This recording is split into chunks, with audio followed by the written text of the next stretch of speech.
नमस्कार दोस्तों। आज का टॉपिक रहेगा इतिहास से संबंधित कुछ रहेंगे, जिसमें हम लोग देखेंगे बौद्ध धर्म और जैन धर्म के संबंध में। पहले इन दोनों की तुलना कर लेते हैं कि दोनों में क्या क्या समानताएं हैं।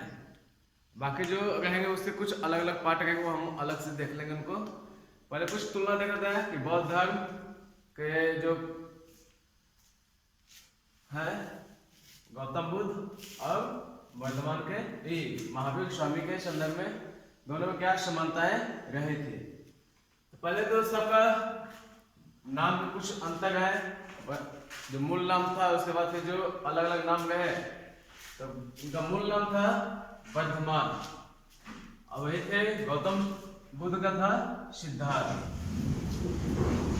इनका जन्म 540 ईसा पूर्व में हुआ था, जबकि गौतम बुद्ध का 563 ईसा पूर्व में हुआ था। इनका जन्म स्थान इनका कुंडग्राम जो वैशाली जिला में पड़ता है। इनका है कपिलवस्तु लुम्बिनी जो नेपाल के तराई में स्थित था। फिर इनका मृत्यु इनका 468 ईसा पूर्व, जबकि गौतम बुद्ध का 483 ईसा पूर्व में हुआ था। इनकी आयु 72 वर्ष तक जीवित थे, जबकि गौतम बुद्ध 80 वर्ष की आयु में इनकी मृत्यु हुई थी। मृत्यु स्थल महत्वपूर्ण हो जाते हैं। इनका मृत्यु स्थल पावापुरी नालंदा के पास, जबकि गौतम बुद्ध का कुशीनगर जो गोरखपुर जिला के उत्तर प्रदेश में पड़ता है। फिर माता का नाम त्रिशला जो लिच्छवी राजा चेटक की बहन थे। ये एग्जाम में पूछ दिया जाता है कि त्रिशला किनकी बहन थी, तो ये लिच्छवी राजा के चेटक के बहन थे। जबकि इनकी माता का नाम महामाया था, जो कौशल वंश से संबंधित थे। फिर इनके पिता का नाम सिद्धार्थ। यहाँ पर कंफ्यूजन हो सकता है, गौतम बुद्ध का मूल नाम सिद्धार्थ था, जबकि महावीर स्वामी के पिता का नाम सिद्धार्थ थे। तो यहाँ पर थोड़ा सा ध्यान में रखिएगा। ये ज्ञात्रिक वंश से संबंधित थे। इनके पिता ज्ञात्रिक कुल से संबंधित थे, जबकि इनके पिता का नाम सुधोधन था। आगे शाक्त वंश से संबंधित थे। ये महावीर स्वामी की एक पुत्री हुई थी, जिनका नाम था अनुज्या प्रियदर्शनी। इनके जब विवाह हुए थे, जिनका दामाद थे जमाली। जबकि गौतम बुद्ध के पुत्र का नाम था राहुल। इनका जब राहुल का जन्म हुआ था तभी ये गृह त्याग किए थे। फिर इनके पत्नी का नाम यशोदा था, जबकि गौतम बुद्ध के पत्नी का नाम यशोधरा था। ये 30 वर्ष की आयु में अपने घर को छोड़ दिए थे, जबकि महात्मा बुद्ध ने 29 वर्ष की आयु में गृह त्याग कर दिए थे। ज्ञान प्राप्ति स्थल ये जृंभिक ग्राम में 12 वर्ष की कठोर तपस्या के बाद इनकी ज्ञान प्राप्ति हुई थी, जबकि इनकी 6 वर्ष की कठोर तपस्या के बाद बोध गया में इनके ज्ञान प्राप्ति हुई थी। आगे क्या है, ज्ञान प्राप्ति स्थल के सब एक कुछ नदी का था। नदी का नाम था उसका ऋजुपालिका नदी, जबकि जो गौतम को जहां ध्यान किए थे उस स्थल के समीप निरंजना नदी थे। फिर वृक्ष, ये साल वृक्ष के नीचे ध्यान के माध्यम से अपना कठोर तपस्या किए थे। ये साल वृक्ष के नीचे ध्यान किए थे। और ये पीपल वृक्ष के नीचे जो आज बोधि वृक्ष के नाम से प्रसिद्ध है, ये पीपल के नीचे ये कठोर तपस्या किए थे। इनके भाई का नाम नंदीवर्धन था, जबकि गौतम बुद्ध के भाई का नाम देवदत्त था। इनका एक कहानी भी सुनेंगे हंस किसका में, तो देवदत्त का रोल यहाँ पर होता है दोनों का। फिर भाषा, इन्होंने प्राकृत भाषा का प्रयोग किया था, जबकि गौतम बुद्ध ने पाली भाषा का प्रयोग किए थे। इन्होंने अपना धर्म का प्रचार प्रसार के लिए प्राकृत भाषा का प्रयोग किया। इन्होंने कुछ ग्रंथ भी इनसे संबंधित हैं, जैसे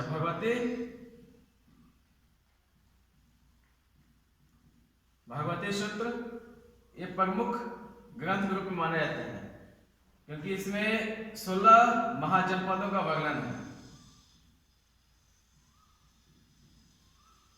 इसलिए महत्वपूर्ण माने जाते हैं। जबकि इसके संदर्भ में अचारांग सूत्र,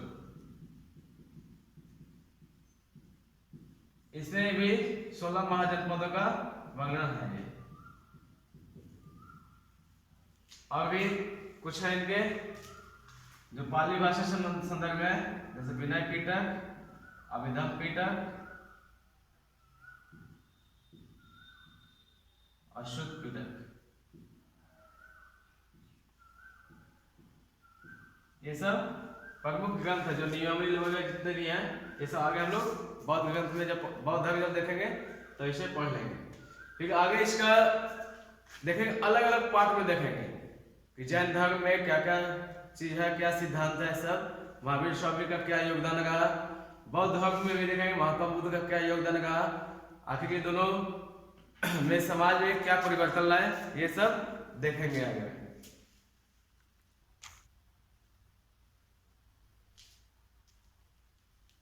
अगला टॉपिक है जैन धर्म।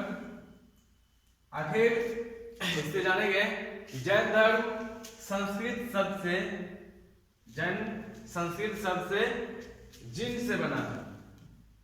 जिन जिसका अर्थ होता है विजेता, जिसे हम लोग जितेंद्रिय भी कहते हैं, जिसका अर्थ होता है इंद्रिय पर विजय पाना, यानी कि अपने आप को एक नियंत्रण में रखना इंद्रिय को, उससे हम लोग बोलेंगे जैन। अब यहाँ पर जैन धर्म का संस्थापक महावीर स्वामी को माना जाता है।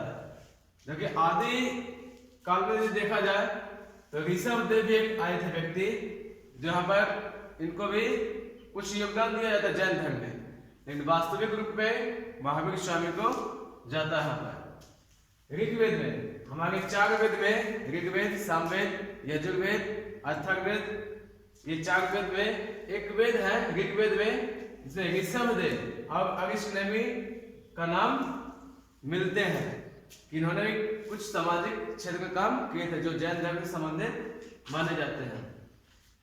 ऋषभ देव को जैन धर्म का आदि प्रवर्तक माना जाता है। ऋषभ देव जैन धर्म के प्रथम तीर्थंकर थे, यानी कि जैन धर्म में कुल 24 तीर्थंकर थे, जैसे प्रथम ऋषभ देव थे, जबकि महावीर स्वामी 24वें तीर्थंकर थे। 23वें तीर्थंकर पार्श्वनाथ थे, जो काशी नरेश अश्वसेन के एवं माता वामा देवी के पुत्र थे। इनकी विवाह कुश स्थल की राजकुमारी प्रभावती के साथ हुई थी। अब कुछ इनके महत्वपूर्ण योगदान दिए जाते हैं। क्या क्या योगदान है जैन धर्म का? जैन महात्माओं को निग्रंथ कहने का जो बंधन से मुक्त हो, यानी जो पारिवारिक जीवन में नहीं रहता हो, एवं जैन धर्म के अधिष्ठाता को तीर्थंकर कहा जाता है। हम लोग देखे थे पहले लगभग 24 तीर्थंकर हुए थे। ताकि तीर्थंकर किसको बोलेंगे? जो निग्रंथ एवं जैन धर्म के अधिष्ठाता हो उससे हम लोग तीर्थंकर कहेंगे। अगर पार्श्वनाथ द्वारा जैन धर्म के जो सिद्धांत थे तो पहले 4 सिद्धांत प्रतिपादित किए थे, जिसमें था सत्य, अहिंसा, अपरिग्रह एवं अष्टय। लेकिन जब महावीर स्वामी बाद में आए तो इसे 4 में एक और जोड़ दिए, जो आगे देखेंगे इसमें कि उसने क्या क्या और प्रावधान किए थे। अब है कि जैन धर्म के सिद्धांत। अब जैन धर्म के सिद्धांत हम लोग देखे थे, जो 4 जो पार्श्वनाथ के द्वारा दिया गया था उसे क्या क्या प्रावधान किए गए थे।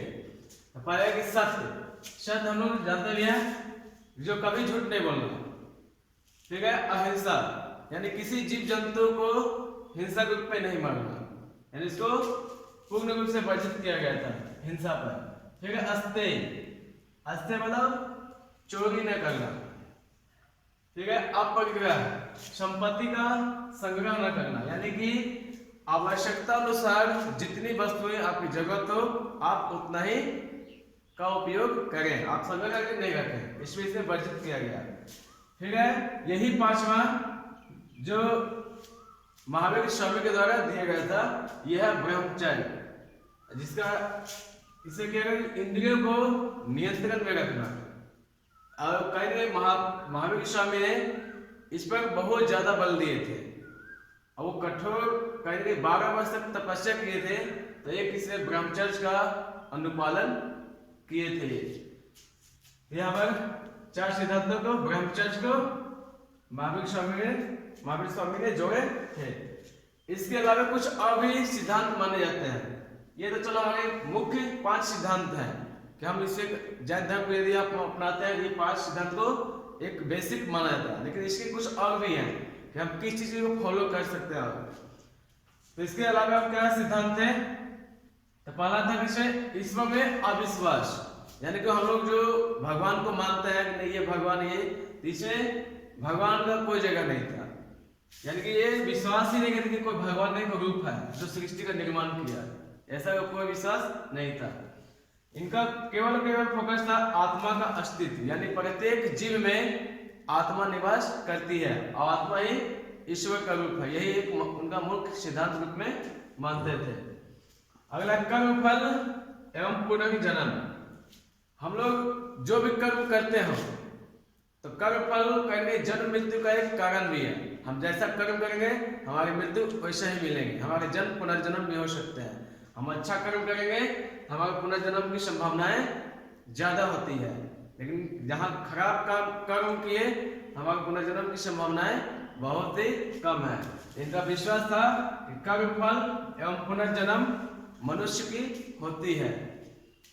फिर मोक्ष या निर्वाण, यहाँ पर कि मोक्ष या निर्वाण कहेंगे किसको, तो सांसारिक तृष्णा, यानी कि जो हम लोग बोलते हैं कि मोह माया, यहाँ पर जब हम मोह माया से जब मुक्ति करेंगे तो हम एक अलग रूप में आते हैं, जो हम इसको बोलते हैं निर्वाण। यही हमारा एक निर्वाण, एक आज के आधुनिक दौर में बोलते हैं कि ईश्वर की प्राप्ति करना, वो उस समय कहेंगे मोक्ष या निर्वाण इसी रूप में माने जाते हैं। अभी भी बहुत सारे आध्यात्मिक गुरुओं के द्वारा इस तरह की बात की जाती है कि मोक्ष की प्राप्ति करने के लिए सांसारिक तृष्णा को मानव को छोड़ना चाहिए, इस रूप में लोग मोक्ष की प्राप्ति के लिए काम करते हैं।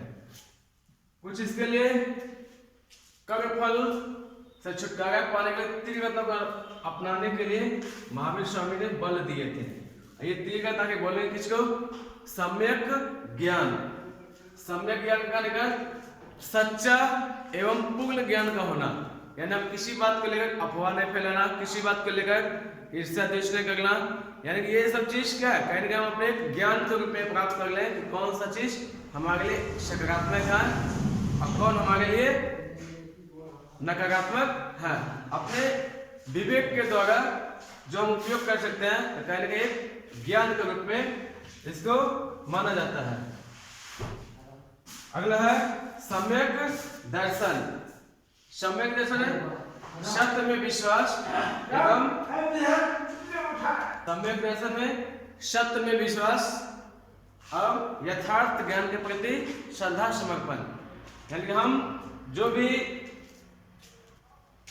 काम करें या जो भी चीज प्राप्त करें उसे पूर्ण रूप से विश्वास के साथ साथ सत्य होना बहुत आवश्यक है। तो ये करें सम्यक दर्शन के अंतर्गत आते हैं।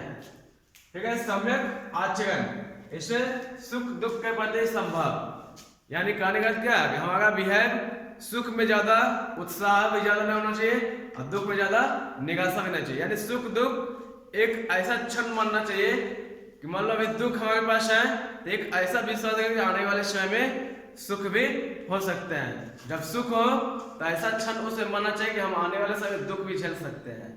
एक करें, दोनों के बराबर भाव रखना चाहिए, ज्यादा सुख में भी दुख नहीं होना, सुखी नहीं होना, और ज्यादा दुख में भी दुखी नहीं होना। ये कहें सम्यक आचरण के रूप में माने जाते हैं। ये त्रिरत्न यानी कहें एक बहुमूल्य धातु के रूप में माने जाते हैं, तभी इनका नाम है त्रिरत्न। या तीन मतलब तीन, रत्न मतलब एक बहुमूल्य चीज बताएगी यहाँ पर। तो ये त्रिरत्न के अंतर्गत अपनाने में बहुत ज्यादा बल दिए थे महावीर स्वामी ने। ये त्रिरत्न बहुत मायने हैं। अगला फिर एक पॉइंट है दिगंबर एवं श्वेतांबर संप्रदाय। तो इसमें कुछ घटना हुई थी जब महावीर स्वामी की 468 ईसा पूर्व में मृत्यु हुई थी, तो उसके बाद कुछ समस्याएं उत्पन्न हुई, क्योंकि यहाँ की समस्या कब हुई? लगभग 200 वर्ष बाद मगध के क्षेत्र में भीषण अकाल पड़े और कहीं के वहां पर समस्याएं उत्पन्न हो लगी। जन समस्या होने के कारण कुछ जैन लोगों ने दक्षिण भारत की ओर चले गए और कुछ लोग मगध के क्षेत्र में रहने लगे। जब जिस मगध क्षेत्र में रहने लगे तो वहां पर कुछ कुछ बदलाव होने लगे। तो कहीं एक आधुनिक दौर में कुछ परिवर्तन होते हैं, तो वहां पर इन लोगों ने अनुभव किया कि कहीं कुछ अपने धर्म में परिवर्तन होना चाहिए। तो यही कहीं ना कहीं एक जगत का अनुसार वो अपने में परिवर्तन किए। तो वो और जो दक्षिण भारत गए उन्होंने कोई परिवर्तन नहीं किया, उनको कोई वैसा जगत नहीं पड़ा। तो वो जो मूल सिद्धांत था, तो मूल सिद्धांत को बरकरार बनाए रखा। लेकिन जब दोनों फिर वापस मिले, यहीं पर दोनों में विवाद उत्पन्न हो गया। एक मूल सिद्धांत को अपनाए रखा, एक मूल सिद्धांत में संशोधन करके जीवन यापन में बदलाव लाए। तो कहीं यहीं पर दोनों के पीछे क्या विवाद हो गए, और यही विवाद के कारण कहीं न कहीं दोनों में मतभेद दो अलग अलग धर्म के रूप में बट गए। तो एक दिगंबर कहलाए और एक श्वेतांबर कहलाए। यहाँ पर है महावीर स्वामी के मृत्यु के 200 वर्ष बाद, ठीक है, भीषण अकाल पड़ा मगध में। तो भद्रबाहु जो उस समय के जैन धर्म के आचार्य माने जाते हैं, तो भद्रबाहु के नेतृत्व में कुछ जैन दक्षिण भारत की ओर चले गए।